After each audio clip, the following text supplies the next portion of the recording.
السلام عليكم ورحمة الله وبركاته، وجيت في فيديو جديد. يا رب تكون الفيديوهات اللي فاتت عجبتكم، ولو في اي حاجة يا ريت تبعتولي، او في وصفة انتوا حابينها يا ريت تقولولي عليها.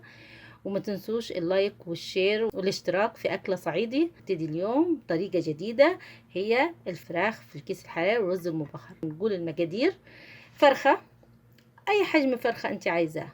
انا دي حجم كيلو.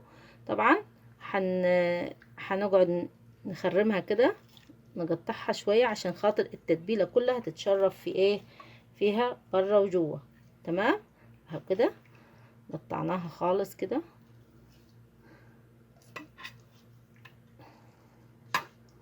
تكون طبعا مغسولة كويس خالص، ويا ريت يكون نوع فراخ كويس، تكون مغسولة. انا غسلها بالمية والملح والدقيق وشطفتها كويس خالص والخل، وخليتها فترة في حوالي 10 دقايق ربع ساعة، وقعدت ادعكها كويس. تمام، عملناها كده خالص طبعا عشان التتبيلة تتشرب كلها.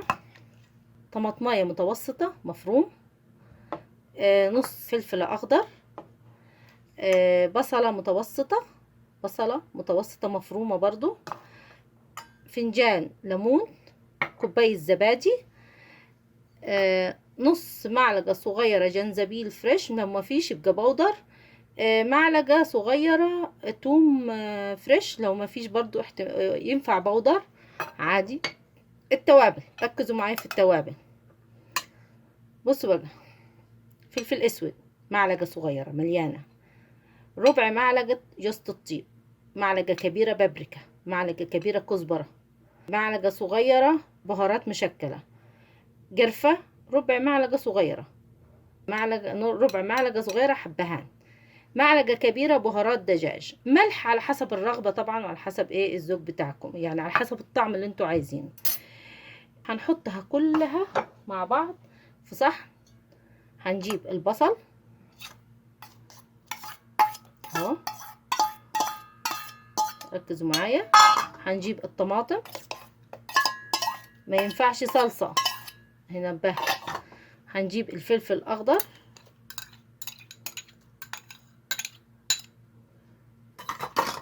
هنجيب كوباية الزبادي،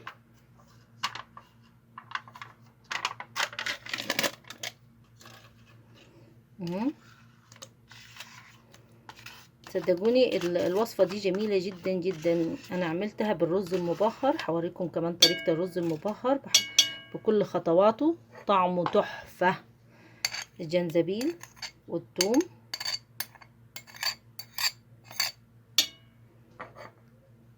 الليمون، البهارات كلها هنحطها مرة واحدة. تمام، هنقلب ده كله في بعض اهو. محطناش خل، انا بفضل الليمون افضل، يديله مزازة وطعم احلى.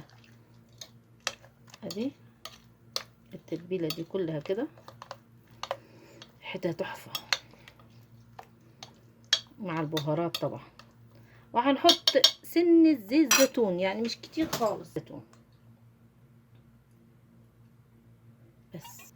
خلاص اهو كده قلبناه كويس خالص. طبعا هناخد الفرخة اهي زي ما هي كده، ونسقطها هنا، ونبتدي عاد تتبلي تدخلي جوه وبره اهي، عشان تتشرب كلها من التتبيله اهي.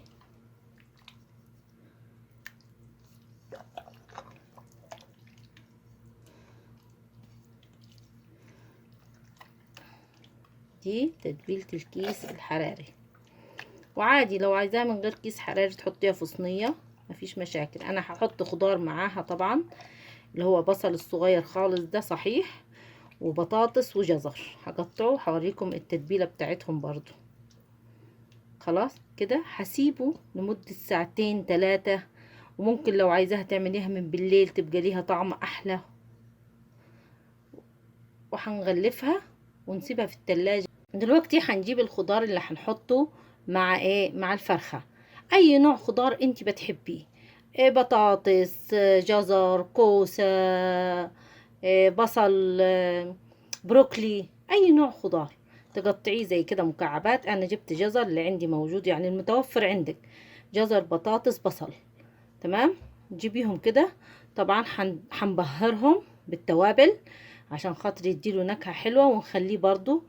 جبت من كل نوع نص معلقة صغيرة على حسب كمية الخضار. طبعا لو هتعمل كمية كبيرة يبقى معلقة. انا حطيت نص نص من كل نوع. كزبرة ناشفة، بابريكا، جنزبيل بودر، فلفل اسود، ملح، بهار دجاج، بهار مشكل. تمام. وهنحط كله، وذرة جوزة الطيب، وكاري. هنحطه كله كده،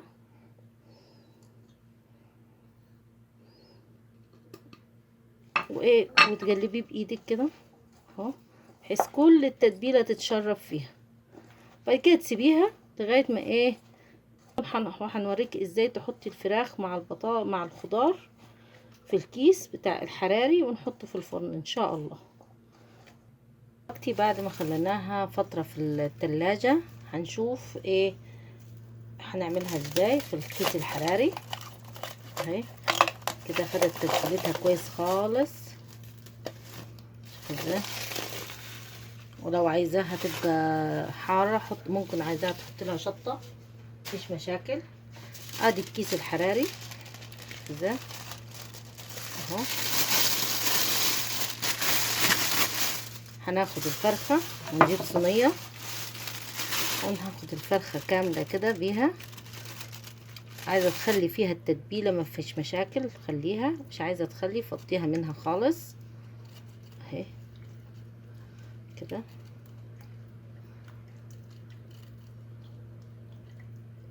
انا خليت فيها شوية تتبيلة، وهدخلها جوه ايه الكيس اهي. ناجي عند الخضار اللي احنا طهرناه بالتوابل. زي ما قلت لك، عندك اي نوع خضار انت عايزاه هتعمليه. هدخله من جوه، هدخله جوه الفرخه نفسها في بطنها. هدخل شويه اهو اهو اهو، عشان ياخد الصوص بتاعها وتستوي كويس. وهاخد ايه حواليها جوه الكيس طبعا اهو، جوه الكيس، جوه الكيس. بعد كده هربط الكيس كويس خالص اهو. هربط كويس، هعمل كده. وباقي الخضار هحطه حوالين الكيس، هحطه ايه حوالين الكيس.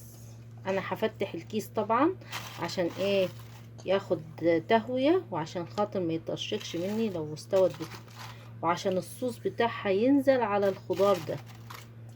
تمام. وهحط برضو شوية من الصوص ده على الخضار ده كده عشان يديله نكهة ويديله طعم اهو كده. هيديله مزازة كده وطعم جميل جدا. صدقوني هتجربوه مش هتخسروا حاجة. هجيب سكينة رفيعة واقعد ايه افتح كده كده كده فتحة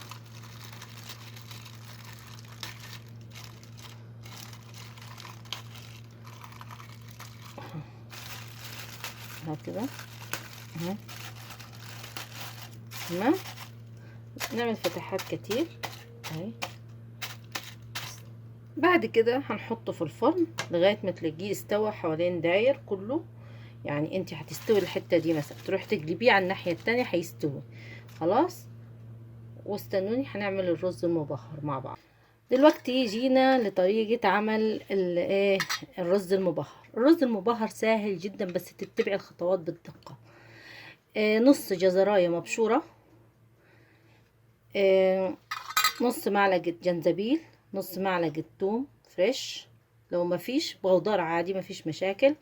كوباية رز بسمتي منقوع على حسب نوع الرز بتاعك. انا معرفش ايه النوع اللي بتستخدموه، بس على حسب النوع بيتنقع الرز. انا نقع الرز ده نص ساعة عشان هو نوع اسمه ابو كاس. البهارات الناشفة، ورقتين ورق لوري، واحدة لومي، 3 حبهان، واحدة خشب قرفة، ومسمار 2. اما البهارات البودر: ملح وفلفل، كزبرة ناشفة، بهارات دجاج، معلقة بابريكا او فلفل احمر بارد، ومعلقة كبيرة كركم، معلقة كبيرة كركم، وبصلة متوسطة مفرومة. انا هوريها لكم دلوقتي. كده انا زي ما قلت لكم فرمت بصلة متوسطة وحطيتها، وحطيت معلقة سمنة بلدي معاها شوية زيت، وهقلب لغاية ما تدبل خالص. وبعد كده هحط البهارات الصحيحة فيها. انا حطيت البهارات الصحيحة فيها لغاية قلت اقلب كده لغاية ما تديني الريحة تطلع كده بتاعت البهارات، احس بريحتها. بعد كده هنحط الجنزبيل والثوم معاها. نحط الجنزبيل والثوم. ما حطينا الجنزبيل والثوم والبهارات الصحيح، هنحط الجزر، نقعد نقلب لغايه ما يدبل خالص الجزر فيه. تقعد تقلبي كده طول ما انت قاعده تقلبي كده. خلاص. بعد كده هنحط البهارات كلها الصحيحه اهو فيها، ونقعد نقلب اهو. تقعدي تقلبي فيها لغايه ما تدبل خالص، لغايه ما تدبل. بعد كده في الاخر هنحط الرز ونقعد نقلب. شوفوا ازاي نقعد نقلب فيه كده اهو اهو. بقى لونه هنقلب فيه كده. تروحي تحطي عليه ميه مغليه خالص، وتحطيه على الشياطه لغايه لما يستوي. والملح انت تشوفي تظبطي ملحك تمام. واهو دلوقتي حطيناه على البوتاجاز. انا ادوبك غطيته غطي بالميه، مش ما ملتهاش. ليه؟ لان انا نقعاه نص ساعه على البوتاجاز في ميه. فلما نقعته طبعا الرز نفش، فمش محتاج ميه كتير. خلاص هغطيه، هنستنى لما يستوي واوريهولكم في الاخر هو والفراخ. اوعوا تنسوا تعملوا اللايك والشير. دلوقتي ادي بعد ما طلعناها من الفرن فرخه اهي، وادي الرز المبهر. شوف ازاي. وان شاء الله يكون عجبكم وبالعافيه ان شاء الله. واوعوا تنسوا الاشتراك واللايك